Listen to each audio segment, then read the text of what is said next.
Parvis is an exempt market dealer, good opportunity for real estate professionals to add a revenue stream to their business. Many of you on the call have established relationship with investors and homeowners, and private equity can be a way for them to add real estate development to their investment portfolio. Take about 10% of their investments and allocate it to real estate development. Real estate development can be one of the higher risk investments with the projected returns over 20% annually. I'm going to pass it over to Dave Michaud to talk about Parvis, what Parvis is working on, and their expansion within BC.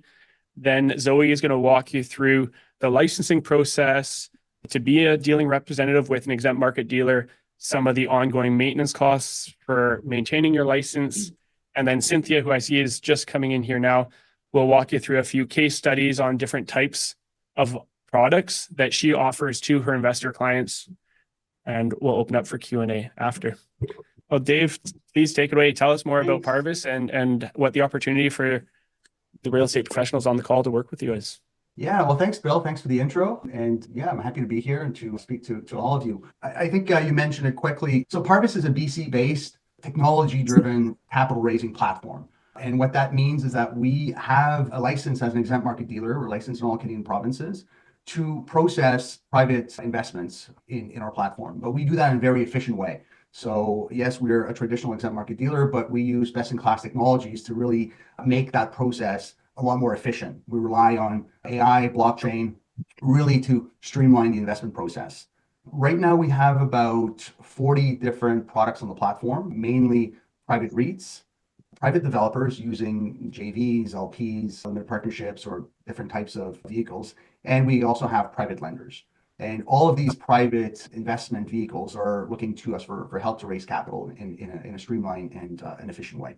So exempt market dealers, I think most of you know what that is, but essentially it's a license under the Securities Act of BC or provincial equivalents elsewhere that allows us to sell private securities without the protection associated with a prospectus. A prospectus is a lengthy document that is associated with the sale of securities on the public side, and that can be very costly and complex. We sell securities that typically are offered with an offering memorandum or limited partnership. So what do we do essentially as named? We essentially sell exempt market securities, and we have to do that by complying with a bunch of rules and regulations. So practically on a day-to-day basis, that means that we need to comply with a long list of regulations to be able to sell these securities. I'll name a few here. We have to verify educational proficiency, capital and solvency of the issuers. I need to verify the insurance policies, financial statements, and generally we conduct a KYC, a know your client and know your product. So what that means is that we verify the source funds for an investment. We determine if the trade is suitable based on an investor's financial profile, and then we keep records associated with that. After that's done, we issue client statements, trade confirmations, and we make sure that we manage any associated conflict of interest. That's the high-level work of an EMD. To do that, we have obviously staff, we have technology, but we rely on dealing representatives. And that's a fancy word essentially to say salespeople for exempt market dealers. And a dealing rep is essentially a licensed professional that sells securities to investors and makes sure that the regulatory requirements that I just listed are met, are complied with. That's the general intro. Hope that no one is sleeping yet. Maybe I'll pass it off to Zoe. Maybe Zoe, we can talk about the registration process, the daily work of a DR, and anything else that you think would be relevant here. And by the way, Zoe is a lot more interesting to listen to than me, so I'm going to pass it off quickly. So Zoe, Chief Compliance Officer at Parvis. I help DRs get registered, support their onboarding, and provide ongoing training on obligations as a DR and also the products in our marketplace. Now, forgive me as I gave that little intro. I'm trying to find the deck itself. There we go. Okay, so I think David touched upon a lot of these things, but on a high level, I just wanted to share, the roles and responsibilities and also the key skills and attributes. So, engaging with new and existing investors, typical of, I think, sales process, but really, understanding the investment offerings inside and out, understanding their merits, their risks, their characteristics is a part of your obligation as a DR. You would be supporting potentially a single issuer or, a collection of issuers and their products through a marketplace. We'll get into that a little bit more. But, at the root of it all, you're really trying to maintain this understanding and baseline kind of knowledge of these offerings as the investors will look to you to understand these investment opportunities. I'm sure many, if not all of you, are well-informed, excellent communicators and also self-motivated just from having been here today. Oh, here we go. And again, something that we touched upon earlier, but just to really understand and highlight what registration means is that in the Canadian securities landscape, there are different types of registration categories. So that could be a registration for an investment management fund or for a firm that has its portfolio management license. What we're talking about today, specifically the dealing representative license to work with an exempt market dealer. And an exempt market dealer, unlike an IROC dealer, we're a firm that sells exempt products. We can definitely get into that, or Bill can share some more information on that, I think, after the call. But on a high level, these are products that are sold without a prospectus. Some registration frequently asked questions. So prior to a registration, dealing representatives must pass a proficiency course. That course and exam typically has an enrollment period of 1 year. And you have the option of taking the exempt market proficiency course or the Canadian securities course. So a little bit more information about that after the slide as well. Dealing representatives are registered in jurisdictions and would be administered by the relevant securities commission of that jurisdiction. So if your clients are in BC and you're only registered in BC, you can only provide services to those investors in BC. DRs are registered with typically one sponsoring firm, and that sponsoring firm is an exempt market dealer. And that's because the exempt market dealer also has obligations to ensure that dealing representatives are trained, have adequate training and support in order to carry out their work. Lastly, there are fees associated with registration. We'll also get into that a little bit as well. But typically, these are fees tied to the management of your registration and also coverage, so insurance as a dealing representative. Right. So this slide, very high level breakdown, and I'm sure we can share this with you all afterwards. Again, Bill, feel free to stop me now or jump in if you'd like to, or I can just kind of cover everything as well. Yeah, you're doing great. This is good. We can open up for questions after. Okay, fantastic.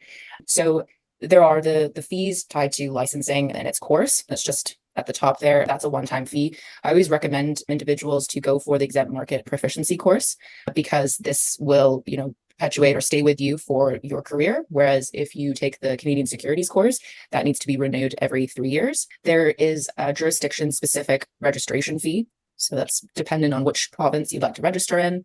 Then there's always an NRD submission fee. So the NRD is the National Registration Database, and it's where all registrations are submitted through. There are annual fees tied to your registration. That's broken down there. I think that it may seem high when you first look at it, but the return on your investment and the opportunity to work with investors who want trusted dealing representatives for I think the remainder of their investment lifetime it's a very low upfront cost. Bill, feel free to step in, but I think that, the revenue opportunity is fantastic depending on the group that you decide to partner with and also the exempt market dealer. It's very flexible, but this is currently kind of the model that we operate with. That looks good. Just to highlight the last part of the slide previously, as an issuer, we would pay Parvis 4% as a capital raising fee, and then that gets split between the exempt market dealer, which is, take an example, a real estate brokerage, and then the dealing rep would be similar to a realtor. On a 70-30 split, the dealing representatives would earn approximately 2.8% commission on any money raised within their database. As an example, if you raise $5 million, then potential to earn an additional $140,000 a year in commission income. That's the average layout for the revenue opportunity. We have products that pay up to 8%. We have products that pay as low as 3% as well. But 4%, 4 to 5 seems to be the sweet spot for the industry. So the 2.8, sorry, that goes to that's for the realtor that providing funds. And then that's a split that the realtor gets, or the dealing representative in this case, but the equivalent to the realtor, the dealing representative would be paid 2.8% commission out of the 4%. Correct. No, so the Parvis would be paid the 2.8, and the rest is the realtor. Other way around. Parvis is paid the 4%. The realtor would be, or the dealing rep in this situation would be paid 2.8%, and then the exempt market dealer would have the 30%, the remaining, the 1.2% that's left over. Then there's no reason to take this course. We just do it through Parvis. And you would need to take the course to be licensed. So the licensing course helps you become a dealing representative. And then once you're a dealing representative, you need to be registered with an exempt market dealer, similar to the real estate brokerage industry. How difficult and hard is to get this license? Cynthia, maybe you'll best to answer that. For that, it's not a difficult course, but it is a course and does require the annual register. I'm both a realtor and a dealing representative. So, all the fees are associated with paying our compliance and everything else. But, the course isn't complicated, but you do have to take the course and you have to go through the annual compliance review, which would be provided presumably through Parvis. The legislation changes. So they try to keep you up to date with what the current legislation is as it changes. So it's pretty straightforward, but there is a requirement to do the proficiency, understand what you're selling, know your product, and be able to explain key characteristics and the associated risks with the investment. On the flip side, your responsibility is to the client to know the client. So there is a, asking client question, understanding their financial position. There are different qualifications of investors that you have to determine. The regulators want to know that you're making sure that the people that are investing in these private companies are able to withstand financial loss, because they all acknowledge that they can lose the money that they're investing. That is the risk factors with private equity. Obviously, you can lose your money doing anything, but there are some requirements under the legislation to make sure that you've done your homework both on the product side and the client side to make sure the investment is suitable. And the other business expenses like webinar, all that kind of stuff, that's just standard stuff you do yourself, right? Yeah, all of the other stuff that's outside of what they mentioned, is you're an independent contractor, similar to real estate.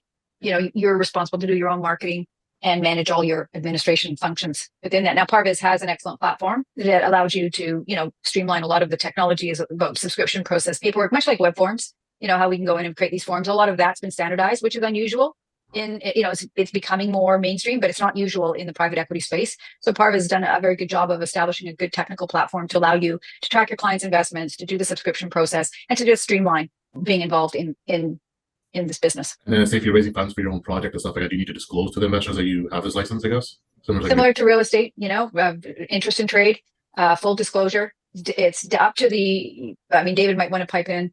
And so it is up to the issuer to decide what conflicts they want to take on. And that's gone through the approval process. So before an issuer or a private company wants to raise funds, they have to provide all the details to the investment, and that's reviewed independently by the EMD. And any disclosures that are required, that's up to them to make those aware or make them available to the investors. And it's your job to make sure your clients understand your relationship. My experience has been it's better to be arm's length. It's different than buying a piece of real estate.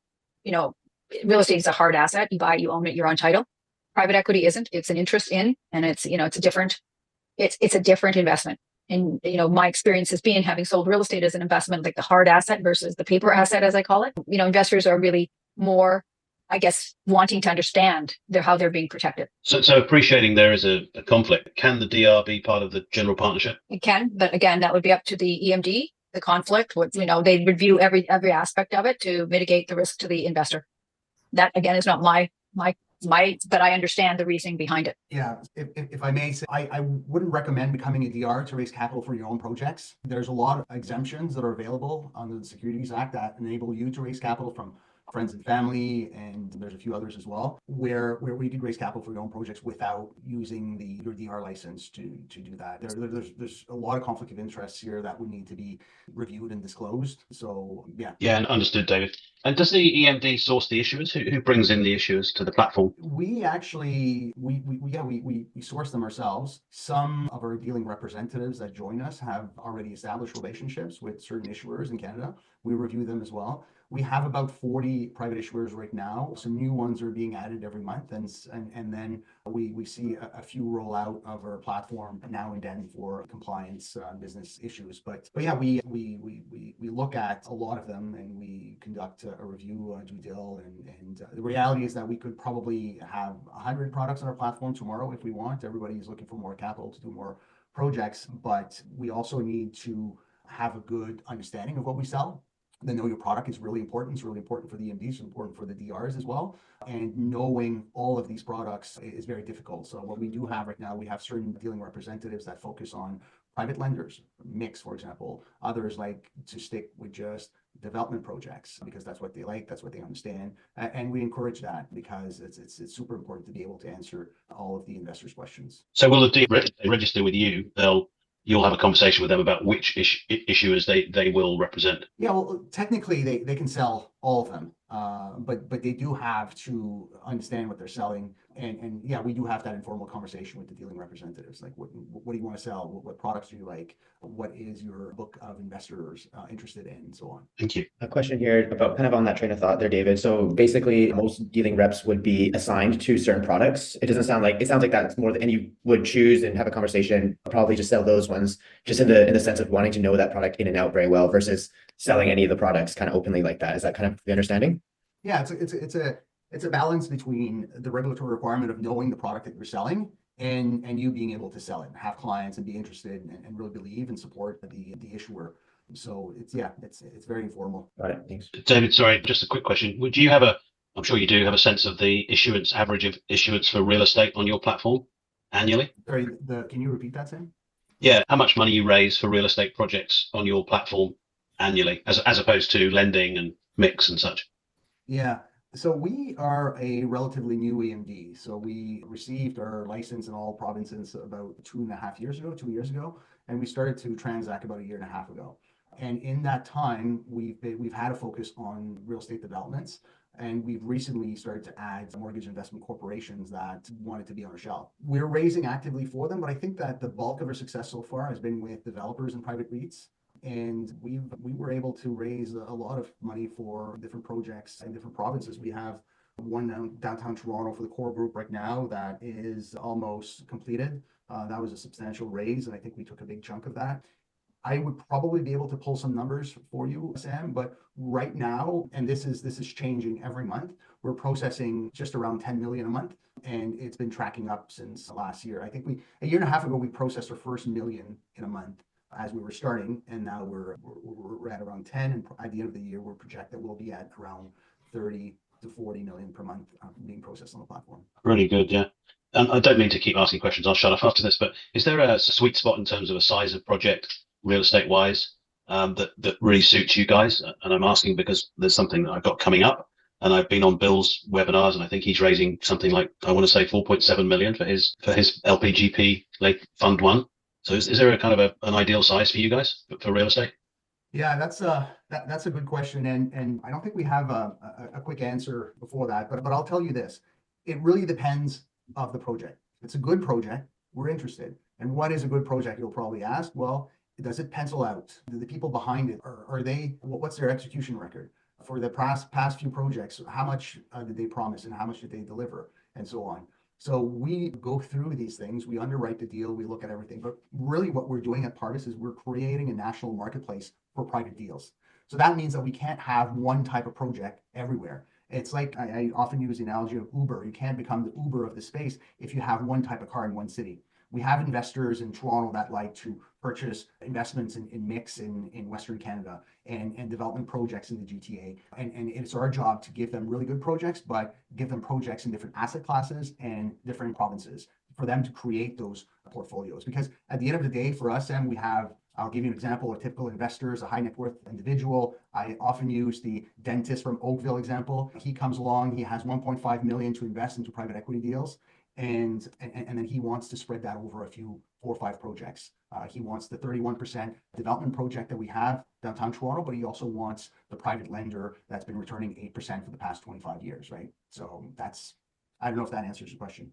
If I could jump in, and it's what you'll find with private equity is that people aren't as regionally focused unless it's a development deal. So I find my BC investors know the BC landscape. So they typically look to the BC because they understand the pricing, they understand, they understand the market, from a real estate development standpoint. But in terms of yield, they'll look for security. How is the asset secured? What's behind it? Because they want to diversify within the private equity space. So they're balancing out their exposure to any one geography. So all your eggs are in BC, but why is that? It's probably not wise. You should be spread out in different markets to mitigate some risk there. So it's a bit depending on the client, obviously, and depending on the risk tolerance, depending on the time horizon.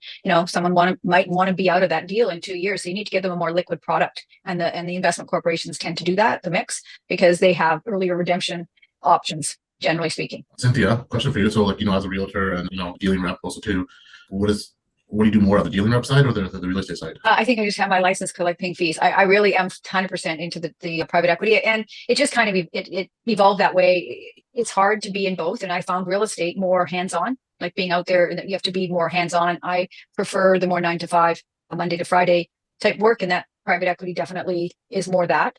And also, just you're not limited to one area or one product. Whereas in real estate, if you want to be good, I believe you can't be all over the map. You have to stick to one area and not necessarily one type of property, but certainly I've found private equity to be a little bit more business hours versus real estate. Did you get any credit, Cynthia, when given you for your exam, the exact market proficiency course, given that you were already a licensed realtor? I didn't even look into it. I didn't look into it, Sam. It could be. I didn't at the time. I just took the proficiency exam and got, because we were working with one issuer in particular that we raised a lot of capital for. And I just took it before 2019, you didn't have to even be registered in BC. It was being marked. You could raise capital under the Northwest exemption. And then we raised a lot of money for one company that was doing US multifamily value add. And then we had to get registered at the time to continue doing that. So I kind of fell into it, without really planning to become a private equity dealing representative. And Cynthia, when you mentioned you're raising funds for US multifamily, how does it work? Because I thought if you become registered, you had to be contained within BC, or what exactly was the rule with that again, with the geographical constraints with the license? Well, if you're registered in BC only, you can only sell to BC residents. But BC residents are free to invest as long as it's a Canadian limited partnership. They can invest. If this company was a Canadian-based company buying US multifamily value add, doing Canadian limited partnerships, and my investors, I'm registered in 4 provinces, so I had investors in Alberta, BC, Ontario, and Saskatchewan. So I was raising capital, but it was Canadian limited partnership. So I guess it's similar to kind of the real estate license, where if you're licensed in BC, you can sell properties in BC. You can't sell properties in Alberta. But if you get Alberta residents touching, it's a bit more, I think, laissez-faire in the real estate world. You can actually sell to Alberta residents if you're only licensed in BC. And then private equity, you have to be registered in the provinces the people reside in. You want to have them invest through you. Gotcha. So you started in BC and then from there branched out to the other provinces, and just because you, I guess, naturally met people from other I guess you just met. Well, we were involved in a number of different networks, real estate networks at the time, raising capital for development in different markets. So because of that, we had these clients interested. So when I first started, I got registered in all 4 right away. Gotcha. And you didn't have to take an extra exam for the other provinces, right? No, you take the proficiency exam and then you register in each of these provinces. You pay the fees. Yeah. So like my renewals right now are around $4,000 a year to renew in each of the 4 provinces. So the more provinces, the more the cost, because each province has its own registration fee. Yeah. Good question, because you mentioned you took the proficiency course. I was when we were talking, Cynthia, I was telling you I'm looking at becoming a dealer rep, and I was looking to take the securities course. What's the difference between the two? I'll let Zoe touch on that. She did mention that you had to do, an update each 3 years. That's the only thing I remember. I didn't look into the Canadian securities course, but I'll let Zoe answer that. Yeah. So I've only taken the Canadian securities course. I've never taken the EMP, but from what I, realized in my experience is that it's much broader, right? It covers the full landscape of Canadian securities. Whereas if you're taking the exempt market proficiency course, you're focusing on the exempt market. So it's actually much more, I think it's just deeper knowledge of that industry and those particular types of securities. I think if you would like to become a dealing representative for an exempt market issuer or dealer, I would recommend the EMP course. I can give you some more information around the course as well. They're both, I believe, like a 60% pass rate. I think, like Cynthia said, if you have experience in securities, it can feel perhaps easy or just a lighter kind of refresher if you go through the material. But if it is new to you, I would definitely recommend reading the textbooks or the course books that, the course comes with, because the questions do really test you on situational understandings of the rules. What's the shortest time that you can finish either the proficiency course or the securities course? So, yeah. No problem. I believe they recommend 60 to 90 hours of study, but there isn't really anything stopping you from taking the exam right away. You just have the full year to study and then enroll and take the exam. Like in real estate here, UBC only asks us to submit maximum of 1 or 2 assignments per week. So there's you can't finish it in 1 month if you want because of that constraint. So I think the new course is 20 modules and 2 assignments per week. So you can finish it in at least 10 weeks. But with these courses, how long is it? Is there a limit to finishing it, or as fast as you can? Yeah, the limit is 1 year, but the shortest, yeah. I can definitely get a better answer for you. I think if you're wondering just the experience, again, I only can speak on behalf of the CSC, but for the exempt market proficiency course, I'd have to look into that for you. Max, my understanding is you can challenge it right away. There's no hurdles beyond passing the test. So as fast as you can learn the information and pass the test, you can move. Okay. Another question. So were there other slides to the presentation that you wanted to finish off, and we can reopen? Yeah, for sure. This is really the last slide. It's just an overview of what you can expect when you onboard with Parvis. And this is, probably quite typical of onboarding with a dealer as well, an exempt market dealer. We typically say it's around 2 weeks to complete your registration. There's an advisor agreement that's signed upon the completion of whichever proficiency course exam you take. Once the agreement is signed, we would go through the registration process. Now, if it's a reinstatement or reactivation, the approvals can come in quite quickly. But I think if it's an initial registration for most of this group, it would be, there's quite a lot of information that we need to enter into the system. And the regulators, depending on how many jurisdictions, the regulators of those jurisdictions will review the information and then provide us a response and hopefully the approval of your registration. Once we receive approval, we'll send over our policies and procedures manual so you can get started on reviewing that information, and we'll begin onboarding. So we have a technology platform where dealing representatives are entering, leads information, the transactions, completing KYC, AML review. So that's know your customer and anti-money laundering. That is all entered into our platform. So we want to ensure, you have the Parvis email address to log in, and also have like a unique scheduling link that you can share through the platform to your prospective investors. Our platform team would take you through test accounts, demos of transaction creation, and really generally the whole walkthrough of the investment journey on the platform. And then we'd have a compliance training session. It can be 1 to 2, depending on how long we need, 1 hour each. But we would go over the regulation pertaining to KYC, AML suitability, and your obligations as a DR in those components. And then, of course, review the KYP documents. So that's the know your product documents. So the documents that are essentially your green sheet for the investment products that we have in our marketplace. And then lastly, just ongoing as part of your onboarding is the sales piece. So you would use the platform to also manage your leads, track metrics, and just continue learning about the product through the platform, and also your particular specialization, should you wish to specialize. So that's it for the onboarding. If anyone has any questions. Yeah, once you're with the dealer, is there like a sales quota for like how much you need to bring in sales? It would really depend on the relationship or the agreement that you came under. So we have just commission-based DRs that we met through our own networks. David typically negotiates what the commission and target would be, and it would depend on, I think, the types of products that we had in the marketplace at the time, and also, what kind of capital raising efforts we were undertaking. So not all of our issuers come to us with that kind of expectation, but sometimes we might have a short-term project. For example, like the direct deals, we call them, they're the GPLP projects. If those have a shorter kind of capital raise time frame, and we have a lot more of those in the marketplace, we might have more aggressive targets.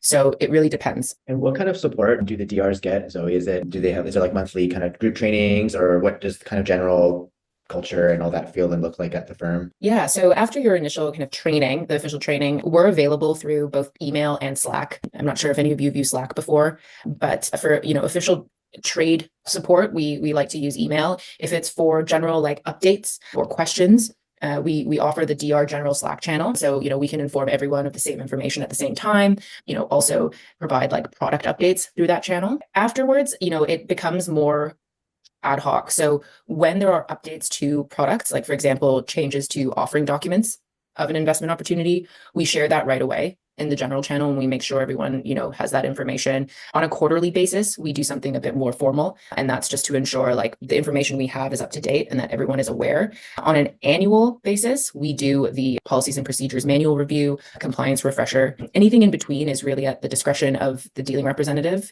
I'll just say, we're really hands-on. So if anyone has a question for us, we answer right away if we can, or at least within a 24-hour time frame. But yeah, we're generally in communication with all of our dealing representatives pretty much throughout the day. And just like in terms of a realtor here, like we have a support with the conveyance, like we send an email to the back end, they kind of overviews, make sure paperwork looks all good before submitting it to the board. Is that a similar process there, or are we completely 100% responsible, or is there a filtration kind of oversight process? Yeah, so I think there's, maybe something similar in terms of just trying to capture, communication with clients, and also ensuring that there's due diligence done on not the product, that's a separate due diligence, but of the trade or the transaction. So when you onboard, you receive a Parvis email address. Dealing representatives must use the business email address to communicate with their investors. So for example, if you're a realtor, but also a dealing representative, if you are speaking to your clients about exact market products, you need to use your dealing representative email. And that's the Parvis Gmail network, right? So we're not constantly checking your messages, but it is in our email server.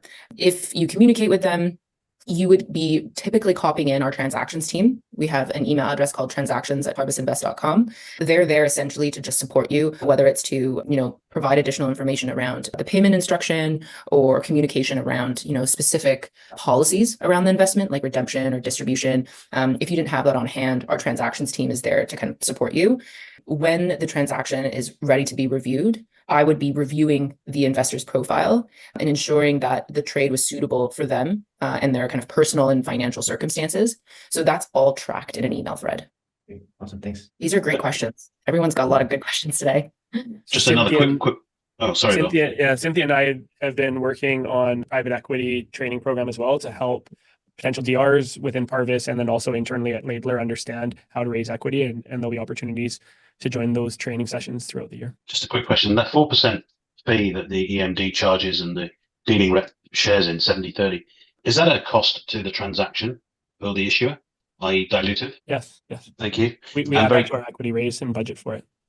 Okay, cool. And then the real estate issuance, is it generally blind pool if it's an LPGP, or does it have a specific asset that the vehicle's trying to buy? Just because I ask only because of the short fuse on timing. If you've got to remove subjects on a particular deal, it's really tough to raise the dough between getting an accepted offer and having to remove subjects. So how do you generally present those real estate opportunities? Cynthia would be this is the exact strategy that we've worked through at Laidler Capital Fund 1, and Cynthia's working through that with the investors that she's connected with. Right. And I think that to that point, I agree there's a short fuse, hence the reason why Laidler Capital is putting together a fund with meeting certain project criteria so that you can plug in different projects in your underwriting process with the protections of an investor rights agreement, with the protections that investors that are putting their money in understand that if the project doesn't meet the project criteria, it's not going to be in the fund. So again, giving some certainty. That is the reason to structure the fund the way it is. There is going to be, some uncertainty, but there is in every deal. Everything's based on forward-looking statements. Everything's based on the best, what today we know and what our assumptions are for the future. And that's clearly outlined. And disclaimers are all over the place saying, please review and understand, ask questions if you don't, because this is a pro forma. It is not a guarantee. And past performance is no guarantee of future results. We could see what if Bank of Canada raises interest rates 3% because we have tariffs and all of a sudden you're in the middle of a deal. That's going to change the deal. So private equity is for the right investor. And it tends to be focused on the high net worth. Under the EMD channel, they do have funds like larger funds that are well diversified, public investment REITs that are diversified they're able to be less volatile and more suitable for a client that doesn't have the risk tolerance or the financial capability to withstand, losses. But then there's those clients that want that high risk to boost their performance on their overall portfolio. So that again is our job to go in and do that assessment and make sure that they fully understand the risks associated. But to answer your question, this is the idea behind the fund, is to be able to offer an option for the smaller multiplex developer to go in, buy, and then diversify for the investors over 3 or 4 projects so that they're not all in one. And, it is a new concept, but based on my understanding and looking through the materials, I think it's the best way to approach this type of development. Yeah, got it. So it's blind pool with a tight thesis, right? Right. And how do you call for capital? You've got committed capital, and when do you call? When you need it, or do you call it all? Do you draw it all down on the closing? I'll let Bill answer that. We have a target funding date. So currently we will be launching with subscription deposits, which equals 10% of the total investment that the investor would like to make. We have a targeted funding date of the end of March, which gives us a 30-day leeway before the land closing happens, so that we have all the funds in the account and we line up all the projects land closing in a similar time frame, so that each fund can call for the full capital in a similar time period and maintain that 2 to 2.5 year investment timeline for the investors. So currently, we had a significant number of builders who had applied for funding over the last 90 days, and we shortlisted it to 3 projects and are currently going through the underwriting for all 3. One of them looks like it won't pass underwriting. Initially, they have it under contract and an accepted offer, but we found a landscape tree that's in the city boulevard that it does not appear like the city will allow it to be removed, and the root protection will affect the building envelope and affect the revenue potential. So we're likely not going to fund that one. The builder's going to drop it, and we'll replace it with another project that has a similar timeline under that investment thesis that is part of the offering. Coming on 10:55. Does anyone have any last question before we break for today? Yes. Can you share with us who are the typical investors, say, in real estate fund? Cynthia, who are typical investors? My typical investor is a high net worth accredited client. They have over $1 million financial assets. They want to diversify their overall portfolio to get higher returns, and they understand the risks associated with higher returns. I find that I work with quite a few doctor groups. It tends to be professional working. Not many retirees. I find that they're starting to look for more the yield plays, which are safer and more certain. So private equity. So I would say between 45 and 55 is the high net worth client that's still making decent revenue and income and plans to work for another few years. In terms of the type of product, I focused on real estate development. I think the reason I have funds involved or work with funds is people have registered accounts and they like to maybe diversify within that. My guidelines are no more than 10% of your net financials invested in one product, no more than 30% of your net financials invested in private equity. So we try to, make sure that the clients aren't overexposed to this type of asset class, but certainly in doing that, it has, generated much better returns overall to those clients. And then focusing on the real estate development side, which, they have to, the targeted returns are 20+% return annualized. Okay. So what's your distribution channel? How do you find those clients? I mean, I can find a few, but afterwards, then how should I say, can you share, like, how do you typically find this kind of target client? I do a lot of LinkedIn. It really is your network and expanding your network, going to different functions. I mean, I've traveled across the country, different trade shows, attended them, met investors. So, I mean, there's all sorts of ways to meet. I've worked with a lot of referral partners, people that are financial experts that are, no clients have money, want to place it. And, they refer people to me. So there's a variety of ways, and a lot of what I've done, I'm going to be sharing when we work with Laidler to talk about how do you set yourself up for success in this business. One of the reasons that I don't really sell real estate is it's a business, and you have to get up every day, put your business hat on, and start working your business. And it's tough to do both. I don't think I'd be very successful doing both. So I've chosen the private equity route. So, again, I keep my hand in the real estate because I was licensed in 1992. I have a lot of clients that, want to buy something. So I refer them to other realtors, and it's also a referral source for me. Yeah. The last question in for the day. If I wanted to work with Ontario customers, I guess I'll have to get a license or register there. I guess it's fairly quick. Once you pass the exam, register in BC, you go ahead and register in Ontario. And another question, what about if I wanted to work with anyone outside US and Canada? Zoe, do you want to close this off with that question? Can you just repeat that for me, please? If once we pass the exam and register in BC, I guess it's fairly quick to register in Ontario if I wanted to work with investors from there. And also, what about if we wanted to source or speak with some investors from, let's say, Dubai or some other countries? Correct. So I'll answer the first question. Absolutely. So if you submit your registration for BC and you're approved, adding additional jurisdictions is typically not an issue. That gets approved within 2 to 4 days, pending there were no issues with your initial registration in BC. When it comes to international investors, so it's actually not at the discretion of the dealing representative or the exempt market dealer. It lies with the issuer and the structure of their investment opportunity. So depending on if it's a mutual fund trust or it's a GP-LP structure and the way that they've structured the entities to accept foreign funds, just on a high level, if you have a mutual fund trust that has an offshore entity, that itself could accept foreign investment, but it couldn't be commingled with the rest of the investments in the Canadian trust. Okay. And does this license have any conflict with any mortgage or real estate license of any sort? So when you submit your registration, or I should say when we submit your registration, we must disclose any previous or existing licenses that you hold. And that's considered, perhaps your outside business activity. Should you maintain that license, it's always required to disclose that and they'll consider it, but it's not something that is prohibitive to getting your license as a dealing representative. Okay, thank you.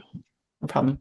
I will circulate Zoe's contact details and Cynthia's contact details to everyone who registered for the webinar today. If you want to move forward as a dealing representative, Zoe would be your point of contact at Parvis. If you're interested in Laidler Capital or any of the other funds that we're launching, Cynthia is representing us. Appreciate you all being here. If I can answer any questions for anybody, feel free to reach out to me as well.